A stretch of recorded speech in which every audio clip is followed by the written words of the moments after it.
Hi everyone, that's Reefer here, and welcome to this new episode of Focus Friday. Today I'm going to show you a little bit more of the technical stuff of the new tank.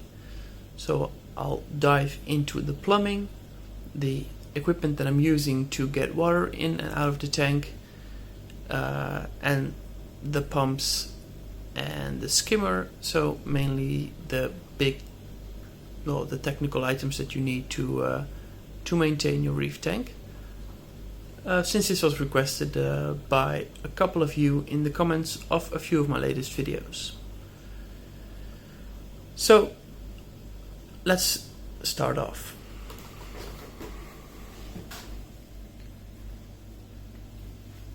So let's first dive into the cabinets of the tank. Let's go from right to left. So on the right, this is a bit hard to see, I reckon, because there's no light in here yet, so I still have to make some LED lights in here to make everything a little bit more visible. I'll try to show you as best as I can. So here's the dosing pump, which is used to dose the bulling mixes that you see right here in the back, hidden a bit, and the mix of vodka and vinegar that I'm adding to reduce nitrates in the tank and ultimately phosphates. So while this bottle says NO3PO4X, which is a product by Red Sea, that had been depleted, so I made my own 50-50% mix of vodka and white vinegar, which actually works about the same and is a lot cheaper. Other than that, there's some of the I still have a light here, so I can show you a little bit better. Look, much better. So like I mentioned, here are the bulling mixes that I told you about. There's the auto top off unit that's right here, so this is the control unit that and I'll show you in a bit how that works. And here are some controllers of the return pump and of the skimmer pump. So these basically are only two controllers, and already it looks kind of messy. Also kind of dusty, as you can see right here, so there's still a lot of cleaning work to do. But this is mainly the cabinets. So the controllers for my pumps, you might wonder where those are. Well, those are in a different spot that I'll show you later. Moving a bit to the right, to the left actually, there is the main sump area, which you might have seen before in a previous video.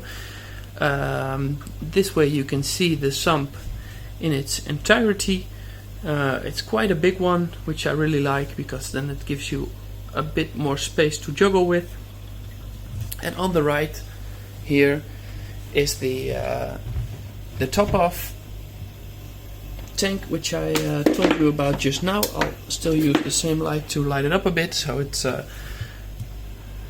shows a little better, a lot better actually. So here's the separate unit with RO water, RODI water in it, and there's a pump inside that's used to pump the fresh water into the tank using this green hose, which is attached a bit unprofessionally, but then again it works, so that's fine. Then moving to the main area of the sump, there's of course the area where the water comes in, right here, using the main overflow and the emergency overflow. And then, as you can see, it comes into the tank here. You can also see there's I'm using quite a lot of macroalgae, so when there's no light it looks very pink, but when you put a light to it you can see that it's very healthy algae that in the end help me to reduce nitrates and phosphates in the tank. So other than the mechanical stuff like the skimmer, there's also the natural stuff that helps to balance with the nutrients.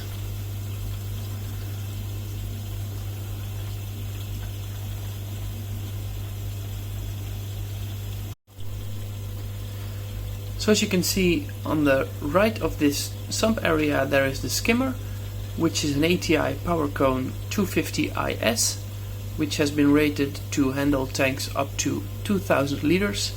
Well, since my tank is about 1200 in total tank volume plus a little bit in the sump, it's sufficient enough to handle my tank. And I'm actually very happy with the skimmer. As you can see, it produces a decent amount of skimmate, a nice thick foam, so fairly happy with that, or actually really happy with that. There's one thing though, when I bought the skimmer, like I told you, I was happy. Then I came home, I tried to fit it into the sump, and then I encountered a problem. As you can see, it's quite a big skimmer, and as you can also see, the amount of space right here to fit it in between is fairly small, only about 21 centimeters actually. And since the base of the skimmer is already, it's wide, I think 25 centimeters wide, it was impossible to move it through this little space that I had. So I had to come up with a solution for that. And then my brother visited and he said, why don't you just saw it in half? And we laughed and we talked about it, and we joked about it a bit, and then I started thinking about it and I thought, well, why not?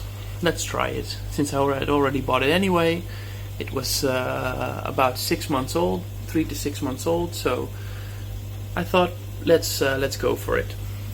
And as you can see, it worked out. Luckily it worked out, otherwise it would have been a waste of money. As you can see right here, there is the sawing line, so I use a saw to saw it all the way through, then moved the two independent parts, so the bottom part right here, which is about 18 centimeters, and the top, which is about 20 centimeters. It fitted right through here. I put it in there, glued it back together, and as you can see, it's working wonderfully well. So pretty glad that worked out, and it might be a tip if you ever buy a tank with a very small sump entry area. Then although I would not recommend doing it, it's something you can try, and it works out in the end. At least for me it did. So moving on to the plumbing, which I promised you. As you can see, there's PVC plumbing all the way through the tank here. So I already showed you where the water is coming back. Then showing you the return pump. So this is a Jecod DCP 8000 running at about 90%, which is sufficient for this tank. Then there's a silicone hose going up through the PVC plumbing, through the back of the tank, right here, and then distributing the water into two different lines here, so the one here and the one on the back of that. Then it goes all the way up through here,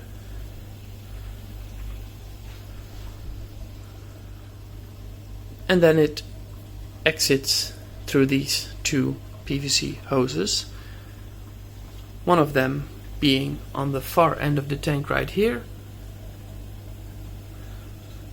or the close end actually, and the other one at the far end, which also has two exit lines. You can better see right like this. So there's three exits. This one gives out the most water, since it's important that there's enough fresh water coming into the tank. And then, of course, it gets distributed all the way through the tank. The pumps right here will make sure that it flows all through the tank, that there's enough flow in the water. So we only have about a minute left, which I'll try to extend a bit. So there's two Maxspect XF250 units right here, and then if you look closely you can see one at the far end there. So there's three of them moving towards the middle. So these two are producing flow this way, and then this one is producing flow this way, and they meet in the middle. And of course, by your flow meeting in the middle, this will create a very uneven flow, which your tank mates, especially your corals, will enjoy a lot, since having a variable flow in your tank is very beneficial to your corals, as it simulates the ocean, where the waves are also very unpredictable.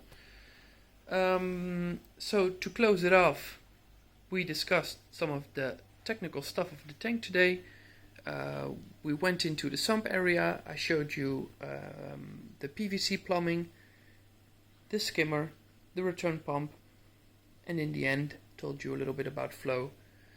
So I hope you enjoyed this video, and for now, have a nice weekend, and I'll see you in the next one. Bye bye.